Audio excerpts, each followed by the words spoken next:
Hello बच्चों, let's read this question. The question says speed of light in vacuum is option first highest attainable speed, option second attainable by small mass particles in a vacuum, option third attainable by dust particles in intercellular space, option fourth none of the above. तो इस question के अंदर हमसे बोला गया है कि जो स्पीड ऑफ लाइट है वैक्यूम के अंदर उसके अकॉर्डिंग हमें करेक्ट ऑप्शन को चूज करना है। तो इसके लिए यदि बात की जाए की कंसेप्ट इसके अंदर जो हम यूज करेंगे ये हमारे पास हो जाएगा कि एक तो हमें ये पता होना चाहिए कि वैक्यूम के अंदर स्पीड ऑफ लाइट होती कितनी है। तो फर्स्ट की कंसेप्ट के अंदर हम देखेंगे speed of light in vacuum. Speed of light speed of light in vacuum. Vacuum के अंदर हमारे पास जो स्पीड ऑफ लाइट होती है इसको बोला जाता है, शो किया जाता है सी से, एंड सी की वैल्यू हमारे पास होती है 3 × 10⁸ मीटर पर सेकेंड। यानी कि वैक्यूम के अंदर लाइट की स्पीड कितनी होती है 3 × 10⁸ मीटर पर सेकेंड। तो एक तो हमारे पास ये फर्स्ट की कंसेप्ट हो जाएगा। एंड सेकेंड की कंसेप्ट हम यूज करेंगे कि अकॉर्डिंग टू आइंस्टीन, आइंस्टीन ने बताया था कि यूनिवर्स की जो स्पीड है वो लिमिटेड है। यानी कि यूनिवर्स के जो पार्टिकल्स हैं उनकी स्पीड एक मैक्सिमम स्पीड तक हो सकती है, एंड वो मैक्सिमम स्पीड हमारे पास क्या है, speed of light in vacuum. तो ये हमारा सेकंड की कंसेप्ट हो जाएगा। इसके अंदर यदि मैं लिखना चाहूं तो ये मेरे पास क्या होगा, according to Einstein, according to Einstein, according to Einstein, universe have a speed limit. Universe have a speed limit. Universe की क्या है, स्पीड लिमिट है।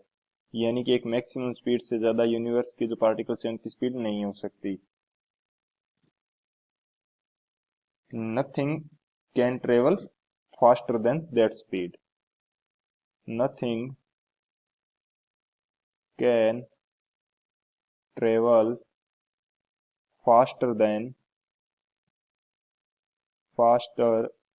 Then that speed.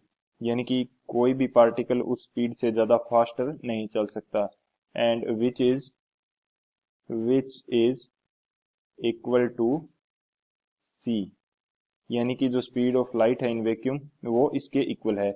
यूनिवर्स का जो कोई भी पार्टिकल है वो मैक्सिमम सी के इक्वल स्पीड से चल सकता है। तो ये दो हमारे पास की कंसेप्ट है, इन दोनों की कंसेप्ट की हेल्प से इस क्वेश्चन को सोल्व करते हैं। अब यदि बात की जाए सॉल्यूशन की, तो सॉल्यूशन हमारे पास क्या हो जाएगा, हमें पता है कि जो c की वैल्यू है हमारे पास speed of light in vacuum, ये हमारे पास कितनी है 3 × 10⁸ मीटर पर second. And according to second की कंसेप्ट कोई भी पार्टिकल इससे फास्टर नहीं चल सकता। एंड अकॉर्डिंग टू आइंस्टीन जो मासलेस पार्टिकल्स होते हैं वो इस स्पीड के इक्वल ट्रेवल कर सकते हैं। ये स्पीड क्या हो सकती है, कैन बी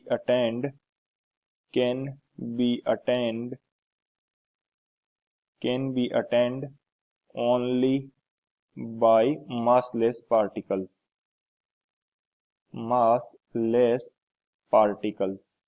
इसको कौन से पार्टिकल्स अटेंड कर सकते हैं, मासलेस जो पार्टिकल्स हैं वो अटेंड कर सकते हैं, लाइक फोटॉन्स।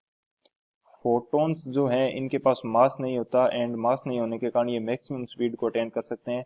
इनकी वेलोसिटी जो होती है, फोटोन की वेलोसिटी, इसको मैं वीपी से शो करूं तो ये हमारे पास इक्वल होती है सी के, जो कि 3 × 10⁸ मीटर पर सेकेंड के इक्वल है। यानी कि जो मासलेस पार्टिकल्स हैं ओनली वो पार्टिकल्स इस स्पीड को अटेंड कर सकते हैं, एंड इसके अलावा कोई भी पार्टिकल इस स्पीड को अटेंड नहीं कर सकता। तो ये हमारा सॉल्यूशन हो जाता है। इस सॉल्यूशन के अकॉर्डिंग यदि मैं बात करूं कौन सा ऑप्शन हमारे पास करेक्ट हो जाएगा, जो फर्स्ट ऑप्शन है इसके अंदर बोला गया है हाईएस्ट अटेनेबल स्पीड, ये हमारा करेक्ट हो जाएगा। हाईएस्ट अटेनेबल स्पीड है बिल्कुल, क्योंकि फोटोन से इस हाईएस्ट अटेनेबल स्पीड को अटेन कर सकते हैं। Attains by small mass particles, small mass चाहे कितना भी स्मॉल मास क्यों ना हो लेकिन इस स्पीड को अटेन नहीं कर सकता। ओनली जो मासलेस पार्टिकल्स हैं वो इस स्पीड को अटेन कर सकते हैं। तो जो सेकंड ऑप्शन है ये हमारा गलत हो जाएगा। थर्ड ऑप्शन की यदि बात करें, attainable by dust particles in intracellular space, ये भी हमारा गलत हो जाएगा, क्योंकि डस्ट पार्टिकल्स जो हैं इनके पास कुछ ना कुछ तो मास होगा, मासलेस है नहीं। डस्ट पार्टिकल के पास वेरी स्मॉल मास होता है लेकिन मास होता है। यदि मास है तो इस हाई स्पीड को अटेन नहीं किया जा सकता। तो थर्ड ऑप्शन भी हमारा इनकरेक्ट हो जाएगा, एंड फोर्थ ऑप्शन तो हमारा इनकरेक्ट हो ही जाएगा। तो करेक्ट ऑप्शन हमारे पास कौन सा आ रहा है? जो फर्स्ट ऑप्शन है हाईएस्ट अटेनेबल स्पीड, ये हमारा करेक्ट हो जाएगा। So option first is the final answer. I hope you understood it well. Best of luck. Thank you.